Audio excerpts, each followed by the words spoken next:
खारघरमध्ये भारती विद्यापीठ तेबेलपाडा कोपरा ब्रिजपर्यंत रस्त्यालगत आधार कार्डच्या फॉर्मचा खच दिसून आलाय। हे फॉर्म नेमके कसले आहेत याचा शोध घ्यायचा प्रयत्न केला असता हे आधार कार्ड घणसोली, भिवंडी, ठाणे, कल्याण विभागातील असल्याचं उघड झालंय। निवडणूक काळात ही आधार कार्ड कशासाठी आणि का इथं आली याबद्दल संभ्रम निर्माण झालाय।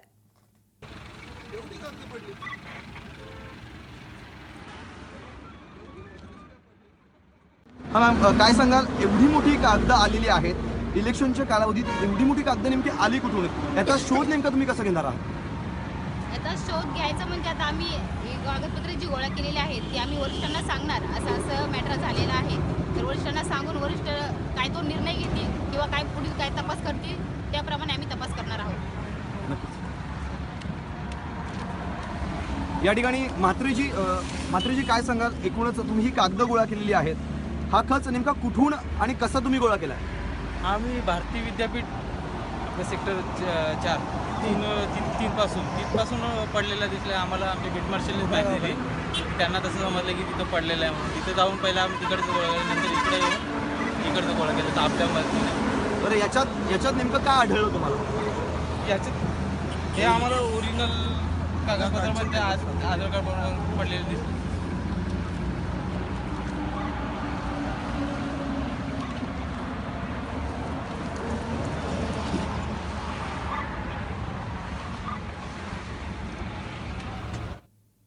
रात्री हा प्रकार उघडकीस आल्यानंतर आमचे प्रतिनिधी हर्षल भदाणे पाटील यांनी हा नेमका काय प्रकार आहे तो जाणून घेण्याचा प्रयत्न केला। नमस्कार, मी हर्षल भदाणे पाटील। मी हल्ली उभा आहे खारघरमध्ये। खारघर हिरानंदिनीचा ब्रिज सुटल्यानंतर मी जात असताना निदर्शनास आलं की साईडचा जो फुटपाथ आहे त्या ठिकाणी मोठ्या प्रमाणात कागदांचा खच पडलेला आहे। आपल्याला कदाचित दिसू शकेल, मोठ्या प्रमाणात कागदांचा खच आहे। मी जाणून घेण्याचा प्रयत्न केला की नेमकी ही कागद काय आहेत। तर त्या ठिकाणी गेल्यानंतर समजलं की ही नेमकी कागद आहेत आधार कार्डची, आणि नेमकी आधार कार्ड हे कुठलं आहे तर जाणून घेण्याचा प्रयत्न केल्यानंतर समजलं की ठाणे, भिवंडी, घणसोली, नवी मुंबई अशा इथली कागद आहेत। आणि या ठिकाणी ओरिजिनल कागद देखील आहेत ज्याच्यावर स्टॅम्प आणि सही शिक्का मारलेला आहे। आणि नेमकं सांगावंसं असं वाटतंय की इलेक्शनच्या काळात या ठिकाणी मोठ्या प्रमाणात रस्त्याच्या लगत हा खच पडलेला आहे। नेमकं याचं कारण काय आहे आपण पाहू शकतो की या ठिकाणी मोठ्या प्रमाणात हा कागदांचा खच पडलेला आहे। आणि या ठिकाणी आधार कार्डचं नोंदणीपत्र देखील आहे। यावरून विशेष म्हणजे गोष्ट सांगावीशी वाटते की एवढ्या मोठ्या प्रमाणात ही कागद या ठिकाणी आली कशी। खरं तर हेच पाहणं आता मोठं औत्सुक्याचं ठरणार आहे। निवडणुकीच्या तोंडावर ही कागदपत्र सापडल्यानं यात काही काळं बेरं असण्याची शक्यता नाकारता येत नाही। रात्रीच्या वेळी इथे काही लोक उपस्थित होते, त्यांच्याशी संवाद साधलाय आमचे प्रतिनिधी हर्षल भदाणे पाटील यांनी। काय कारण आहे आपल्याला हे असं शोध कसा लागला, काय सांगायचं? आम्ही सांगू शकत नाही कसं पडलं ते, एखाद्या गाडीमध्ये वगैरे ठेवलं असेल आणि हायवे असेल गाडी पडलं असेल किंवा कुणी टाकली असावं तर समज आम्ही सांगू शकत नाही। फक्त आम्हाला कंट्रोलचा कॉल आला की असं डॉक्युमेंट वगैरे पडलेले आहेत म्हणून आम्ही डॉक्युमेंट गोळा करण्यासाठी आलेलो आहोत। तुमची पूर्ण ही गाडी भरलेली आहे, तरी 3,000 डॉक्युमेंट असतील सगळे। नक्कीच मला वाटतं या ठिकाणी सांगावंसं वाटतं की ओरिजिनल डॉक्युमेंट सगळे याच्यामध्ये आहेत। आणि जे आधार कार्डचे जे फॉर्म आहेत ते नेमके इलेक्शनच्या काळातच का आले, आणि महत्त्वाचं ज्यावेळेस असा शोध घेण्याचा प्रयत्न केला तर हे आधार कार्ड नेमके नवी मुंबई, घणसोली, वाशी, ठाणे आणि भिवंडी येथील आपल्यासोबत आणखीन पोलीस वर्ग आहेत ज्यांनी या ठिकाणी ते कलेक्ट केलेले आहेत। सागर सर, काय सांगाल नेमकं कुठून याचं कलेक्शन केलेलं आहे? आपली गाडी नेमकी पूर्णतः भरलेली आहे, काय सांगाल नेमकं? सापडलेले पडताना सापडलेले सगळे हवेत उडत होते रोडच्या साईडला, तर वरतून बोलायला पुन्हा बघायला आलो तर ते सगळे आपले आधार कार्डचे डॉक्युमेंट्स म्हणून सापडलेले। बाकी काय बरं, आपल्यासोबत काही मित्रवर्ग आहेत, काही तरुण आहेत। तर काय सांगशील, हे जे डॉक्युमेंट्स आहे हे तुम्ही कधी पाहिले आणि कसं काय याचा शोध घेतला? मला मित्राचा याच्यात फोन आला, असं झालेलं आहे म्हणून त्याचा मित्राला बोलवलं। नक्कीच आपण पाहतो या ठिकाणी प्रकाशजी आहेत।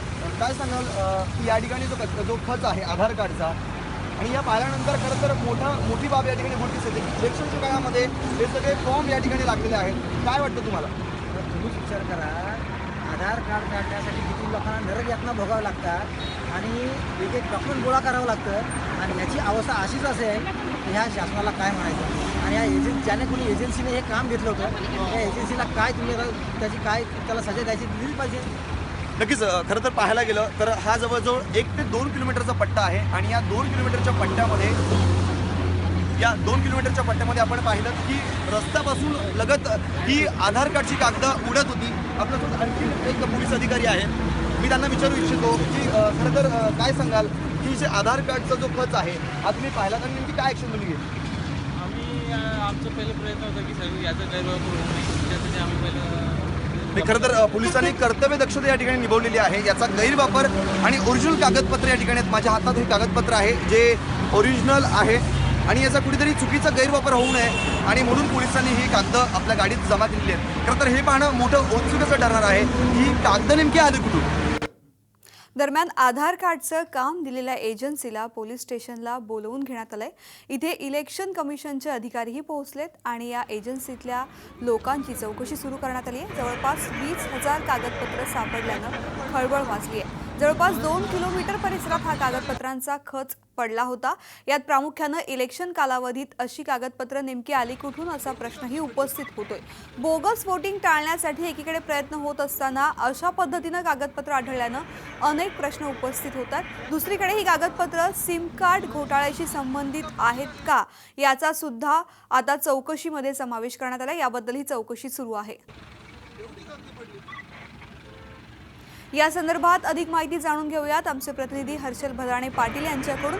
हर्षल, काय सांगशील, काल ही एवढ्या मोठ्या प्रमाणामध्ये कागदपत्र सापडलेली आहेत आणि आज चौकशीला सुरुवात झालेली आहे. नेमकी कशा पद्धतीची चौकशी सध्या सुरू आहे?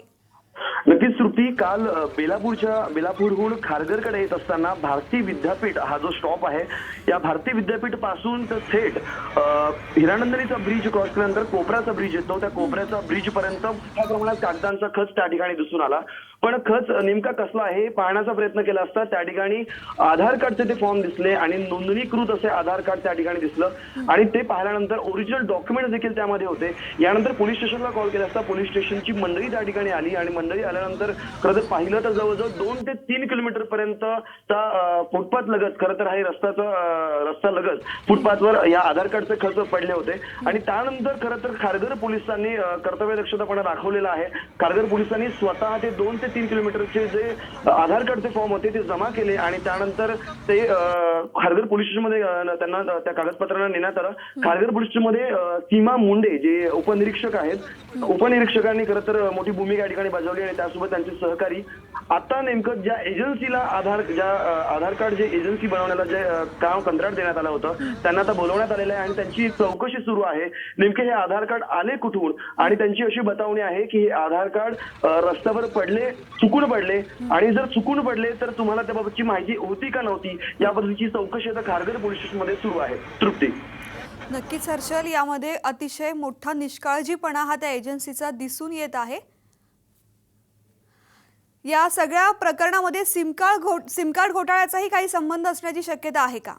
नक्कीच तृप्ती, खरं तर निष्कर्ष असा लावला जातो की ठाणे असतील, मुंबई महापालिका असेल यामध्ये आता महानगरपालिकेचं इलेक्शन आता लागलेलं आहे आणि त्या काळात खरं तर बोगस वोटिंग होऊ शकते का याचाही खरं तर ते पाहणं महत्वाचं ठरणार आहे. दुसरं म्हणजे सांगायला गेलं तर सिम कार्ड घोटाळा सुद्धा यामध्ये असू शकतो. त्याची चौकशी आता खारघर पोलीस स्टेशनमध्ये सुरू आहे. जोपर्यंत पोलीस काही माहिती देत आहे तोपर्यंत खरं तर करू शकणार नाही, पण ही माहिती कळल्यावर नक्कीच याचा उलगडा होऊ शकेल. तृप्ती. नक्कीच हर्षल, आपण वेळोवेळी तुमच्याकडून या बातमी संदर्भातले अपडेट्स जाणून घेणार आहोत. तुर्तास या माहितीबद्दल धन्यवाद.